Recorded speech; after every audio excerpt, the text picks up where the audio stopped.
What is up, guys? It's your boy Mikey back from Mike's Money Moves, and today we're going to be talking a little bit about real estate. I got my job in real estate. So guys, I just want to let you guys know that this is something that I've been doing for a little while. So I've just recently finished my certificate of registration course, and I'm looking to get into the real estate industry. So you might be thinking, why am I getting into the real estate industry?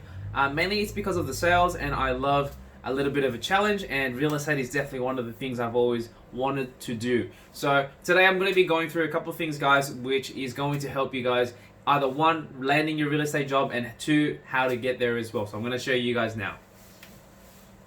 So guys, just as I mentioned before, we're going to be talking a little bit about real estate and what it is, what you can do, and how it all works. So basically, real estate is basically when someone is the person known as the agent, who is a seller who is looking to help you buy or sell a home.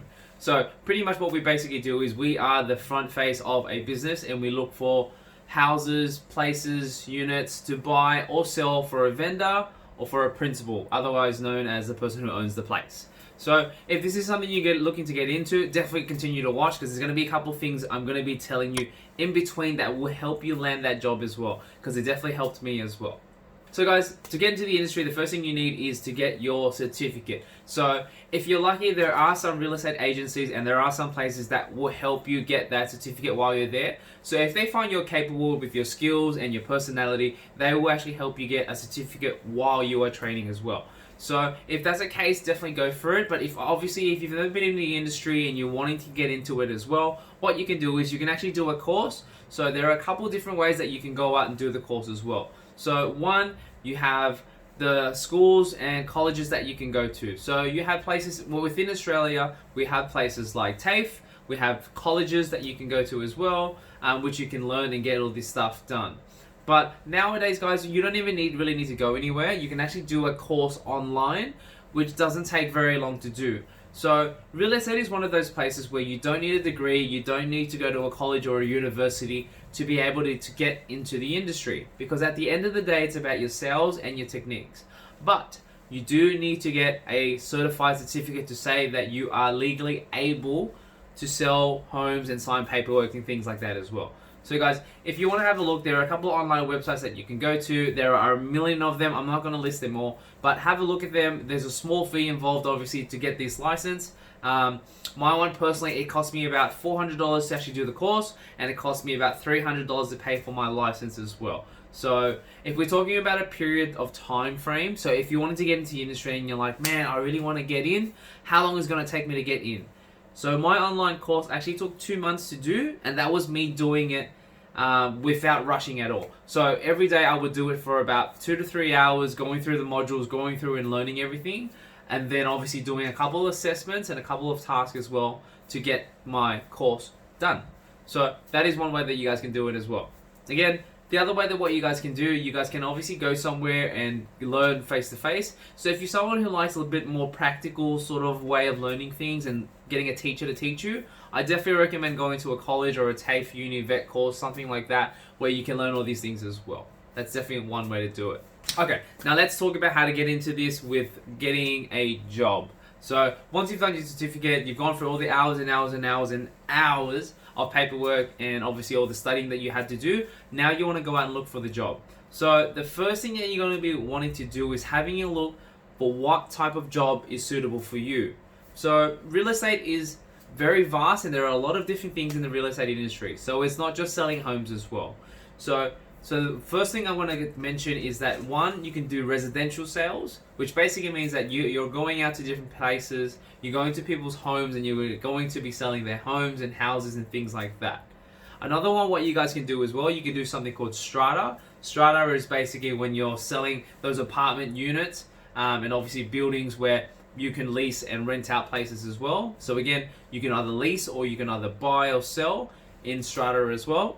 And there are a lot of other different things you can do in the industry, not just that. So for example, guys, if you want to get into the industry, there is something called property management, which I'm sure you've heard of before. So I'm sure you've heard of your friends saying, hey, what do you guys do? I do property management. And you're like, oh, okay. So the first thing that comes into mind is people, oh, they do and sell houses. No, that's not the case. Property management is literally what it says and its actual name. It's managing properties. So basically what that means is that if there's someone living in a home or someone who's got an investment home who doesn't have the time out, or they live overseas and they can't afford to do certain things in the home, what they do is they hire a property manager or someone to maintain the home for them. So basically what they do is they'll do all the little tasks that needs to be done. So say for example you have a unit that you're looking after, so an entire building unit. What you can do is you can be the person who finds everything that needs to be done and needs to be fixed. So if someone who's living in the place has a sink that's not working, it's up to the property and the property manager to find someone and find a plumber to come through, fix the sink without any issues. So the whole point of being a property manager is someone who likes to obviously fix things, get things done on time, and they love management and managing things for themselves. So if that's something for you, definitely get into that as well. So guys, there is another thing that what you guys can do as well. There are different types of selling and leasing as well. You can also do commercial selling as well, so it's commercial real estate. Basically that will have to do with obviously selling a lot of massive buildings to companies and businesses and things like that of those nature, and it depends on what you're sort of really after. So guys, another thing that what you guys can check out as well, you can check out stock and station as well. So basically stock and station has to do with people who live in more of a rural sort of area, people outside of the city, not a lot of buildings and things like that, more of the farm sort of area and cattle and things like that as well. So if you're in an area or you're in an industry where you're not close to a lot of buildings, surrounding suburbs with companies, businesses, and a lot of people who live in the population as well, you can do stock and station as well. That is another thing that you can do that's part of real estate, which you can get a separate license for as well, or you can have a combined license if you decide to branch out that way as well. That's another thing that you guys can do. Alright guys, let's go through landing that job. So what you guys need to do is, firstly, to land that job is you need your resume. So with a lot of vendors, they love to get a lot of different people from different places, a lot of different experiences, different skill sets as well. So don't be afraid if you don't have any skills, and if you don't be afraid if you're new to the industry, because so was I. I was new too. So just to let you guys get a little bit of an insight, I've landed my first job into real estate. I've never done real estate before, but I do have a sales background. So I do know how to talk to people, and I do know how to sell here and there as well, so which was a big advantage in getting me in there. But the only downside is I didn't have a foot through the door and I didn't have any real estate experience. So that can mean good and bad things. So that can obviously mean, as a good thing, that can obviously mean that they can train me from scratch. I haven't learned from anywhere else, which means that I don't have any second views of things, and you can teach me the way that you want to teach me. Obviously the bad side of the things is, one, I don't have experience, which means they have to train me from scratch, which means they have to teach me every little detail and every little thing they can while I pick it up in the job as well. So personal preference, it really depends on you, and if you think it's worthwhile, definitely get it done. That's one thing as well. So again guys, we're talking about the resume. So first thing you gotta do is make sure your resume looks nice and up to scratch as well. So a vendor or an employer is going to look for obviously certain skill sets and certain things that you've done for other businesses and other companies that you've worked for, to see what type of person you are and how you have helped in their business. So to give you guys an example, I've got a sales background. When within my resume, basically what it states is, in one of the companies and some of the other companies that I've worked for, it basically shows my sales stats and how I've helped the business as well. So if you want to put down things like teamwork, if you're good at working in a team, if you've actually made some sales results and helped the business, it's definitely an advantage to put in there as well. So a lot of people do have resumes which they just hand out like everyday paperwork, but sometimes what you got to do is you do need to tailor it to a certain type of businesses in certain areas as well. So, and we'll go through that on the next one as well. So again, you need to make sure obviously everything's up to scratch and it matches the business and what they're looking for as well. So if you were the top salesperson within the company for 2 years, it's definitely good to put up there that, you were the top salesperson for 2 years, the highest sales, and maybe even the amount of sales that you even made, because that can give them an idea of how much and how well you are in the company and how much sales you've made during that time, because that shows you that you can uplift a business with your set of skills and what you can provide as well. Alright guys, so once you got that done, everything is pretty much set and sorted. Second thing you need to do is, once you do land an interview, you do need to get dressed for the part. Simple as that. So what you need to do is obviously make sure you dress well and dress clean. And you don't want to be obviously looking very daggy. So make sure obviously you get something really nice. Make sure you get a nice blazer. full suit if you can, get a tie if you've got one as well, get a long sleeve collared shirt, and make sure you're going to the interview nice and clean. And that will obviously show you that you're obviously looking professional. It's a part of the job as well. Unfortunately, it doesn't work wearing jeans and a t-shirt all the time unless you're maybe up there. But if you're starting off, you do definitely need to dress the part. And I'm going to give you a little bit of experience of what didn't help me land a couple of jobs. So I did go for about 2 or 3 other interviews as well, and unfortunately they didn't call me back for some of them.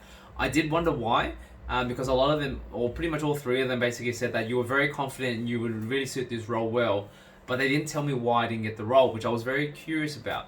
So it took the second interview for me to slowly realize that it had to do with my appearance, because what happened was, for the first one, it was perfectly fine, and they didn't tell me anything. The second one was that they actually told me, it's like, if you're going to be working in this industry, we understand fashion is a big statement, but you can't have fashionable earrings on. So for myself, I had black earrings, so black studs that were inside my ears, and they also had a cross dangling down as well. So that was one thing that they mentioned, is like, if you're going to work in this industry, you can't have earrings like that, because you're talking to different people of different ages.